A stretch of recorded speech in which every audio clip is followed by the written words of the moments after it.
Bismillahirrahmanirrahim. Assalamualaikum warahmatullahi wabarakatuh.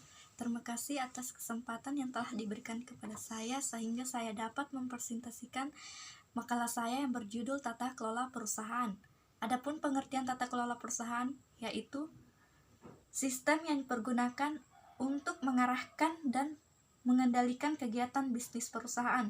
Tata kelola mengatur pembagian tugas, hak, dan kewajiban pihak dalam organisasi terhadap kehidupan perusahaan, termasuk para pemegang saham, dewan pengurus dan manajer, dan semua anggota stakeholders non-pemegang saham. Pembagian tugas, hak, dan kewajiban juga berfungsi sebagai pedoman pengevaluasian kinerja Board of Directors dan manajemen perusahaan. Selanjutnya, tujuan dan manfaat tata kelola perusahaan.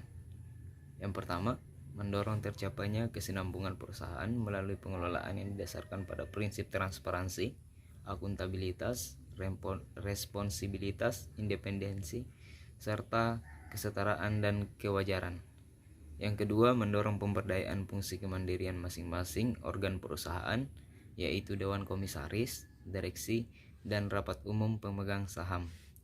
Yang ketiga, mendorong pemegang saham, anggota Dewan Komisaris, dan anggota direksi agar dalam membuat keputusan dan menjalankan tindakan dilandasi oleh nilai moral yang tinggi dan kepatuhan terhadap peraturan perundang-undangan. Yang keempat, mendorong timbulnya kesadaran dan tanggung jawab sosial perusahaan terhadap masyarakat dan kelestarian lingkungan terutama di sekitar perusahaan. Yang kelima, mengoptimalkan nilai perusahaan bagi pemegang saham dan tetap memperhatikan pemangku kepentingan yang lainnya.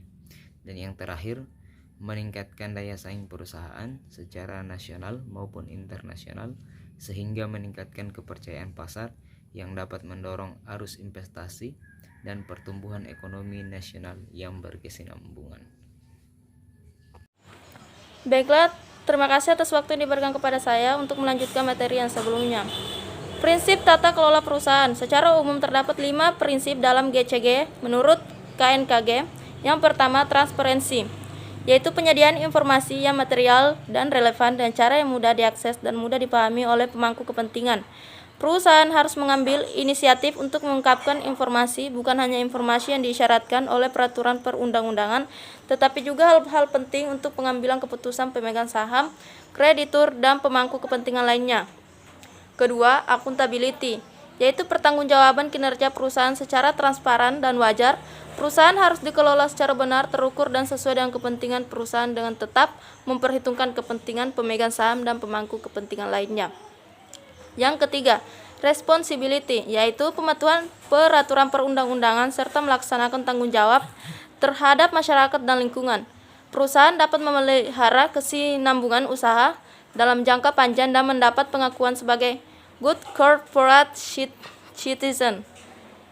Yang keempat, independensi, yaitu pengelolaan perusahaan secara independen sehingga masing-masing organ tidak saling mendominasi dan tidak dapat diintervensi oleh pihak lain. Terima kasih. Yang selanjutnya yaitu definisi dan tujuan pengungkapan. Pengungkapan didefinisikan sebagai penyediaan sejumlah informasi yang dibutuhkan untuk mengoperasikan secara optimal dalam pasar modal yang efisien. Dengan demikian, informasi yang dihasilkan harus lengkap, jelas, dan mempresentasikan kejadian-kejadian ekonomi yang berpengaruh terhadap hasil operasi unit usaha tersebut. Adapun tujuan umum pengungkapan adalah menyajikan informasi yang dipandang perlu untuk melayani kepentingan berbagai pihak yang berbeda-beda. Heterogenitas investor dan kreditor memiliki kemampuan yang tinggi dalam menilai suatu informasi yang dipublikasikan di pasar modal. Mungkin itu saja tadi pemaparan materi dari kelompok kami. Lebih dan kurangnya mohon dimaafkan. Wabillahi taufiq wal hidayah. Wassalamualaikum warahmatullahi wabarakatuh.